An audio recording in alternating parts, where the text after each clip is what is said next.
एक आदमी के नेबर में न्यू कपल रहने के लिए आता है। वो आदमी रियलाइज करता है कि इनमें कुछ ना कुछ तो प्रॉब्लम है। प्रॉब्लम तब आई जब वो नेबर की वाइफ से ऑब्सेस्ड हो गया। इससे सारी कॉम्प्लिकेशन हो जाती है। हेलो फ्रेंड्स, आज मैं आपको द नेबर 2017 की एक हॉलीवुड मूवी एक्सप्लेन करने वाला हूँ। अगर आपको एक्सप्लेनेशन अच्छा लगता है तो प्लीज इस वीडियो को लाइक और कमेंट जरूर कर दीजिएगा। अब बिना किसी देरी के एक्सप्लेनेशन स्टार्ट करते हैं। मूवी स्टार्ट होती है और हम हमारे मेन कैरेक्टर माइक को देखते हैं। माइक घर में ही एज अ फ्रीलांसर का काम करता है। उसकी wife as a teacher job करती है। उसने एक दिन खिड़की से देखा कि उसके पास के हाउस में कुछ नए नेबर्स आए हुए हैं। एक कपल था जिसमें वाइफ का नाम है जेना और हस्बैंड का नाम है स्कॉट। वो इन्हें वेलकम करने के लिए गया। स्कॉट उससे बात करता है। स्कॉट के पास एक रेसिंग कार थी जो माइक को बहुत अच्छी लगी। स्कॉट कहता है मैं तुम्हें भी दिलवा सकता हूँ। एक्चुअल में स्कॉट एक सेल्समैन है तो उसका यही काम होता है। माइक स्कॉट की वाइफ जेना से भी मिला। माइक के यहाँ संडे को बारबेक्यू होने वाला था तो कहता है तुम दोनों आ सकते हो। उन्हें इन दोनों को जानने का और भी चांस मिलेगा। रात में जब उसकी वाइफ घर पर आए तो अपने नेबर्स के बारे में उसे बताता है। कहता है कि मैंने उन्हें बारबेक्यू के लिए इनवाइट किया है। वाइफ कहती है तुम्हें मुझे पूछना चाहिए था। मैंने उस बारबेक्यू में सिर्फ फ्रेंड्स को बुलाया था। यहाँ हम क्लियरली देख सकते हैं कि आजकल इन दोनों हस्बैंड और वाइफ में उतनी ज्यादा कनेक्शन नहीं है। वाइफ का नाम होता है लीसा। लीसा एक टीचर है जो अपने जॉब से आजकल बहुत ही फ्रस्ट्रेटेड रहती है। इसके बाद हम डायरेक्टली संडे पर बारबेक्यू देखते हैं। यहाँ पर भी स्कॉट माइक के फ्रेंड को कार सेल करने की कोशिश कर रहा था। माइक बारबेक्यू कर रहा था तो जेना उसके पास आई। ये दोनों बातें करने लग गए। माइक उससे पूछता है कि तुम्हारी शादी को कितना टाइम हुआ। जेना कहती कि 4 मंथ, पर हम बहुत सालों से एक साथ थे। जेना ने नोटिस किया था कि माइक का गार्डन बहुत ही ब्यूटीफुल है। उसके न्यू हाउस में भी बहुत सारी जगह है तो वो भी उसे डेवलप करना चाहती थी। माइक से पूछती है क्या आप मुझे हेल्प कर सकते हो। माइक कहता है कि ऑफ कोर्स कर सकते हो। या इस बारबेक्यू में स्कॉट जेना को सही से ट्रीट नहीं करता। अपना सारा खाना उसी को लाने के लिए कहता है। उस पर जोर जोर से चिल्लाता है। ये माइक को अच्छा नहीं लगा। रात में लिसा और माइक इस स्कॉट के बारे में बात कर रहे थे। लिसा कहती है स्कॉट बहुत ही फनी है। माइक ने कहा कि वो फनी नहीं है, सिर्फ अजीब से किस्से सुनाता है। वो क्लियरली स्कॉट को पसंद नहीं करता था। रात में माइक खिड़की के पास काम कर रहा था तो वो अपनी खिड़की से जेना और स्कॉट का रूम देख सकता है। वो देखता है कि वो दोनों इंटीमेट हो रहे थे। वो फिर लिसा के पास अपने बेड में आ गया। उसके साथ वो इंटीमेट होना चाहता था पर लिसा कहती कि कल मैं बहुत बिजी हूँ। उसे मना कर देती है। अगले दिन अपने गार्डन को जेना देख रही थी तो माइक बाहर आ गया। उसे अब टेंशन आ रहा था कि इसकी गार्डनिंग वो किस तरीके से करेगी। माइक उसे कहता है तुम स्टार्ट करो, जल्दी जल्दी सब कुछ हो जाएगा। उसने आकर उसे बहुत सारी टिप्स वगैरह दी। जेना ने माइक के घर में उसके बेटे के फोटोज देखे थे तो पूछती है कि वो कहाँ है। माइक कहता है कि वो तुम्हारी एज का है और वो मूव आउट हो चुका है। जेना आजकल सोच रही थी कि क्या उसे बच्चे होने देने चाहिए या नहीं। एक्चुअल में स्कॉट को बच्चे चाहिए पर जेना सोचती है कि उसे अपना करियर करना चाहिए। अगर वो अब करियर करेगी तो फाइनली उसे बच्चों को संभालना पड़ेगा। तो सब चीजों का पॉइंट क्या है, तो एक क्वेश्चन वो कर रही थी। माइक कहता है तुम मेरी तरह घर से जॉब कर सकते हो, दोनों चीजों को एक साथ मैनेज कर सकते हो। इनकी इस कन्वर्सेशन के बाद रात में जब माइक और लिसा डिनर कर रहे थे तो लिसा अपने डे के बारे में माइक को बता रही थी। अपने जॉब पर उससे ज्यादा काम है तो इसके बारे में वो फ्रस्ट्रेटेड थी, पर माइक का इस पर थोड़ा भी ध्यान नहीं था। वो सिर्फ लिसा के बारे में सोच रहा था। लिसा उससे पूछती है कि तुम क्या सोच रहे हो, पर माइक इस बात को टाल देता है। आज रात माइक ने काम करते हुए खिड़की से देखा कि जेना और स्कॉट के बीच में जोर से लड़ाई चल रही थी। एक जोर से आवाज आई जिसके बाद जेना चुप हो गई। उसे लगा कि स्कॉट ने उसे मारा है। वो इस बात से डिस्टर्ब हो जाता है। अगले दिन माइक के पास उसका फ्रेंड ब्रायन आया हुआ था। माइक उसे जेना और स्कॉट के बारे में बताता है। ब्रायन कहता है कि मुझे भी लगता है कि स्कॉट एक बहुत ही घटिया आदमी है। उससे मुझे भी कार सेल करने की कोशिश की थी। यही जब वे बात कर रहे थे तो जेना अपने गार्डन पर काम करने के लिए आती है। ब्रायन उसे देखकर माइक से कहता है कि वो बहुत ही ब्यूटीफुल है, तुम्हें उसके साथ ट्राई करना चाहिए। माइक एम्बैरेस्ड हो गया। वो प्रिटेंड करता है कि वो जेना को उस तरीके से नहीं देखता, पर एक्चुअल में आजकल उसके बारे में बहुत सोचता है। आज रात माइक ने फिर से लिसा से बात की। उसे कहा क्या तुम्हें हमारा हनीमून याद है। और इसके बाद ये दोनों इंटीमेट हो जाते हैं। इंटीमेट होते होते माइक को अपने वाइफ में जेना दिखी। अगले दिन माइक फिर से अपने गार्डन को देख रहा था तभी जेना के पास स्कॉट आया और इन दोनों में झगड़ा हो जाता है। फिर से माइक को लगा कि स्कॉट ने जेना को मारा है। वो आज रात काम पर कॉन्सेंट्रेट नहीं कर पाता। अब कुछ दिनों के लिए माइक का बेटा उसे विजिट करने के लिए आया। माइक के बेटे को भी स्कॉट के पास जो कार है उस वजह से वो बहुत कूल लगता है। अगले दिन जब माइक ग्रोसरी लेने के लिए जा रहा था तो उसने जेना को बाहर देखा। उसे बात करने की कोशिश करता है पर जेना अपने योगा क्लास के लिए जरा लेट हो चुकी थी तो जल्दी से उसे इग्नोर कर चली जाती है। बाहर जाकर वो अपने फ्रेंड ब्रायन से मिला। ब्रायन फिर से जेना को लेकर उसे इनकरेज करता है। माइक ने उसे कहा कि स्कॉट जेना को बहुत मारता है। ब्रायन उसे कहता है कि उनका घर का मामला है, तुम इन दोनों में घुसो मत। माइक जब घर पर आया तो स्कॉट लिसा और माइक के बेटे को स्टोरी सुना रहा था। जाते जाते वो सबको डिनर के लिए इनवाइट करके जाता है पर लिसा जरा बिजी होती है इसलिए मना कर देती है। उनकी जगह पर उनका बेटा एलेक्स जाएगा। माइक ने देखा कि एलेक्स के स्कॉट और जेना के साथ अच्छी फ्रेंडशिप हो चुकी है। वो बहुत बार उनके साथ हैंग आउट करता है। ये माइक को अच्छा नहीं लगता।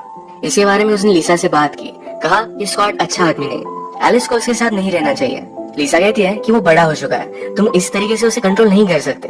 माइक को जेना से बात करनी थी तो हमेशा उस पर वो नजर रखता था। एक दिन जब वो ट्रैश निकालने के लिए गए तो माइक भी उसके पास आता है। कहता है मैंने तुम दोनों को फाइट करता देखा था। जेना कहती है कि इतनी ज्यादा कुछ भी सीरियस बात नहीं है, स्कॉट सिर्फ कभी कभी ज्यादा पी लेता है तो इस वजह से उसका कंट्रोल चला जाता है। जेना ने कहा कि ज्यादा वरी मत करो, सब कुछ ठीक है। स्कॉट फिर से जेना पर घर के अंदर से चिल्लाया कि जल्दी घर में आ जाओ। एक दिन माइक और जेना अपने गार्डन के लिए प्लांट्स लेने के लिए गए। बात करते करते माइक अपनी यंग एज की स्टोरी उसे सुनाता है कि क्या क्या वो स्मोक करता था। जेना कहती कि मैं भी स्मोक करती हूँ, पर सिर्फ कभी कभी। ये दोनों फिर जेना के घर पर पॉट स्मोक करने लग गए और स्मोक करने के बाद जेना सब कुछ सच सच बताती है। कहती है स्कॉट का हमेशा एंगर का प्रॉब्लम था, पहले कम था पर आजकल बहुत ज्यादा बढ़ चुका है। वो हमेशा से एग्रेसिव रहा है। वो आजकल डिसाइड नहीं कर पा रही स्कॉट को बच्चे चाहिए और जेना आज तक कंफ्यूज्ड है। उसे लगता है कि स्कॉट के साथ शादी करना एक गलती थी। माइक कहता है कि अगर तुम्हें ऐसा लगता है तो तुम्हें बच्चे नहीं होने देने चाहिए। जेना को अच्छा लगा कि माइक उसे समझ सकता है और उसने माइक को गले लगा लिया। ये दोनों फिर किस कर लेते हैं। आज रात जब माइक और लिसा बात कर रहे थे तो लिसा कहती है कि मैं सोच रही हूँ कि मैं भी योगा लेसन पर जाऊँ। जेना मुझे उसके साथ लेकर जा सकती है। माइक को यह आइडिया अच्छा नहीं लगता कि एक साथ जेना और लिसा ये दोनों योगा क्लास पर जाए। लिसा को बात अजीब लगी। वो कहती है कि जेना यंग है, ब्यूटीफुल भी है, क्या तुम उसे लाइक करते हो? माइक ने कहा कि ऐसा कुछ भी नहीं है। लिसा ने बहुत ही सिली बात कही, इस तरीके से वो प्रिटेंड करता है। एक दिन माइक ने जेना और स्कॉट की बहुत बड़ी फाइट सुनी। इसमें जेना जोर से चिल्लाती है और कुछ चीजों का टूटने का आवाज भी आया था। माइक जल्दी से वहाँ पर पहुंच गया। जेना ग्राउंड पर थी। वो अंदर घुस आता है तो स्कॉट उस पर भी गुस्सा हो जाता है। कहता है तुम यहाँ क्या कर रहे हो? माइक ने कहा कि मैंने कुछ टूटने की आवाज सुनी थी। स्कॉट कहता है कि यहाँ सब कुछ ठीक है, तो अपने घर जाओ। माइक स्कॉट की सुनता नहीं और जेना से पूछता है क्या तुम ठीक हो? स्कॉट को इस पर और भी ज्यादा गुस्सा आ गया। जेना ने माइक से कहा कि सब कुछ ठीक है, सिर्फ एक फ्लावर पॉट नीचे गिर गया था। माइक जा नहीं रहा था तो स्कॉट कहता है तुम्हें इतना इंटरेस्ट क्यों है? क्या तुम मेरी वाइफ में इंटरेस्टेड हो? जब भी वो स्विमिंग पूल के पास आती है क्या हमेशा तुम उसे देखते रहते हो? माइक ने कहा कि तुम बहुत घटिया आदमी हो और फिर वो वहाँ से चला गया। वो बहुत ज्यादा डिस्टर्ब हो गया था। लिसा घर आने पर उससे पूछती है कि क्या हुआ है। माइक उसे सब कुछ बताता है। लिसा ने कहा क्या तुमने पुलिस को कॉल किया? माइक कहता है कि नहीं। लिसा कहती है कि तुम्हें इस तरीके से उनके पास नहीं जाना चाहिए था, तुम्हें भी कुछ हो सकता था। जो भी चल रहा है उनके बीच है, तुम इस तरीके से बीच में नहीं पड़ सकते। माइक फिर भी इस बात को मानने के लिए रेडी नहीं था तो लिसा कहती है कुछ ना कुछ तो गड़बड़ चल रही है, आजकल तुम जरा अलग हो गए हो। लिसा ने उसे घर से बाहर निकल जाने के लिए कहा। अगले दिन माइक ने अपना सब सामान लिया। जब वो यहाँ से जा रहा था तो लास्ट टाइम जेना से बात करना चाहता है तो उसके घर पर गया। उसे पूछा कि क्या तुम ठीक हो?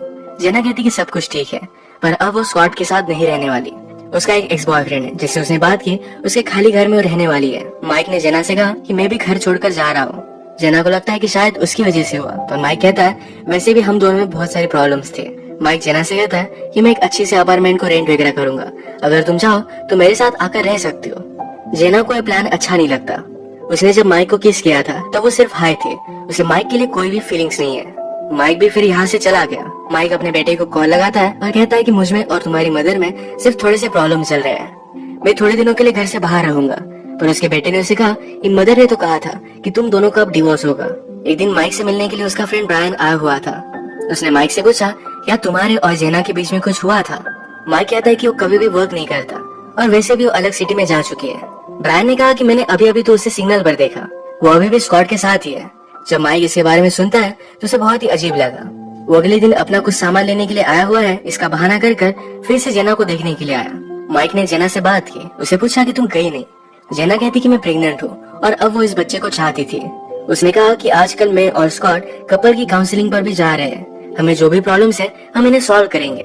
माइक कहता है कि अच्छा है। आज माइक को अपनी गलती रियलाइज हुई। वो लिसा को फिर से मनाने की कोशिश करता है। वो उसके लिए डिनर बनाना चाहता था पर लिसा उसे कम्प्लीटली इग्नोर कर देती है। रात में जेना जरा अपसेट थी तो बाहर आकर स्मोकिंग करने लग गई। माइक ये देखता है और उसे कहता है कि बेबी के लिए अच्छा नहीं है। घर में से स्कॉट ने भी देखा। वो जेना के पास आया, उस पर चिल्लाने लग गया। माइक उस पर गुस्सा हो जाता है, कहता है उसे इस तरीके से ट्रीट मत करो। वो जेना को घसीटते घसीटते घर में अंदर लेकर जा रहा था। माइक ने स्कॉट को मारने की कोशिश की पर स्कॉट ही माइक को जोर से पंच मार देता है। वो जेना को घर में लेकर गया। माइक भी फिर से उठकर स्कॉट को रोकने की कोशिश करता है। स्कॉट माइक को मारते मारते घर से बाहर निकल रहा था, तभी माइक के हाथ में गोल की बैट आ गई। वो जोर से स्कॉट के सर में मारता है। उसके सर से बहुत ज्यादा खून आने लग गया। जेना उल्टा माइक पर ही गुस्सा हो गई। वो कहती है तुमने ये क्या किया? उसने माइक को घर से बाहर निकल जाने के लिए कहा। वो जल्दी से एम्बुलेंस को कॉल लगाती है। पर स्कॉट की अब डेथ हो चुकी थी। यहीं पर ये मूवी एंड हो जाती है। अगर हम देखें तो जेना और माइक ये दोनों फॉल्टी कैरेक्टर्स थे। स्कॉट जेना को बहुत मारता था पर फिर भी उसी के साथ रहना चाहती थी। वो बहुत ही कंफ्यूज थी कि उसे करना क्या चाहिए। माइक भी अपने मैरिज से खुश नहीं था।